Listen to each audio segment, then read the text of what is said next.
Hey guys, and welcome to another First Impressions video, the series in which we look at a new game that's coming out and I give you my first impressions on it. These are blind playthroughs and we will generally look at the options and then go into the gameplay and explain what I like and dislike about a game.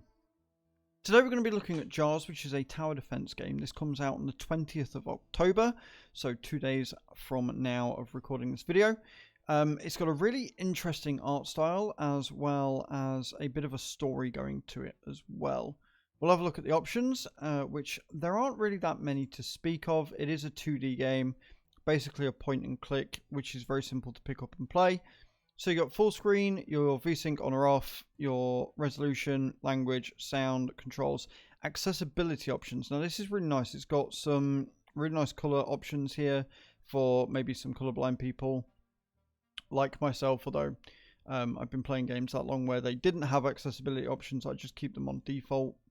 You can change the contrast of them, so you can make them like shadows if you so desire, and then you can change their brightness as well. This is something I'd like to see in more games. It's really nice to see that they've got it here, and it's fairly accessible.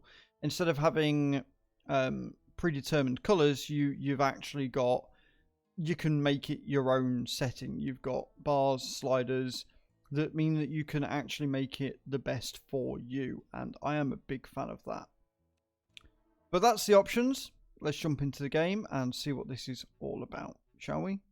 Okay, so this is fairly standard sort of level design that we've got here. You start on the stairs and you make your way through to the basement, and then it takes you on to the next chapter, and you go through a certain amount of stages, each one getting more difficult than the last, and you go through this story as you're trying to go on a journey to get your father back, essentially.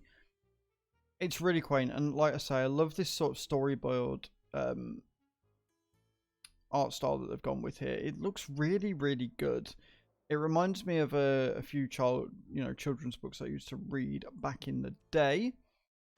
Loading times aren't too bad, which I'm happy to say, because at the end of the day, it's a fairly simple game. There shouldn't be loading times. The animations are really quaint as well. It gives you a tutorial of a new item or weapon type, or things like that you've got as you go through, and it's nice that it introduces them per level that you go on. Basically, the idea here is you've got these which have got nasties in. Some of these do have nasties in as well. They're unmarked, so you don't know, and the majority of them are bonuses. So you've got your Q, W, and E, although you can just click on them and aim it at the enemy that you want to hit them with. You've got your special beasties here, and then you can, put some space in and speed it up a bit. Like I say, love this art style. We're going to take some of bonuses here. As you can see, they come up in the bottom here and show you what you've got. And the idea is you've got to protect this sarcophagus here. You can get bonuses as well. You get magnets and stuff. So far, so good. We've been pretty lucky in that we have not hit anything too nasty. Like that. And then you just take these bottom three out with your darts.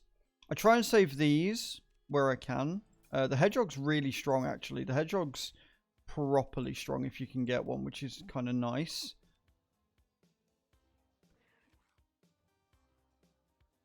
And then we'll put that there and hope for the best. So you've got to, like I say, you've got to try and protect your sarcophagus and kill them before they get to the thing, and you win. The enemies can go down the ladders, but you can't. The only way you can do that is if you've got a flying unit, which can go between levels. It shows you what you've used. I'm not entirely sure if you get more points or less for using your items, but it's kind of designed in a way that you kind of have to use everything you've got. Like, it's designed in a way that you're not really going to get away with that otherwise.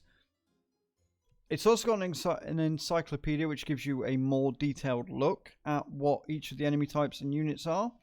And then, like I say, the animation here is really, really cool. And it shows you your next chapter, so there are going to be spoilers here. But honestly, unless you've watched the first intro sequence, this isn't going to make much sense, which is a good thing. So yeah, like, I'm a big fan. You know, tower defenses aren't for everybody, and they're never going to be for everybody. But if you're looking for something that's a little bit more simple, a little bit to do with Halloween in the way that it's been designed and the art style they've taken, decent mechanics, the fact that they do constantly add new things into the game as you go through, and the varying difficulties, I'd say this is a pretty safe bet. And that's really all I've got to say on the game. There's not really much else to say. So what I'm going to do is I'm going to say, if you like this video, please hit that subscribe button. It would mean the world to me if you did. And I will catch you all next time. Thank you so much for watching. Ciao, ciao.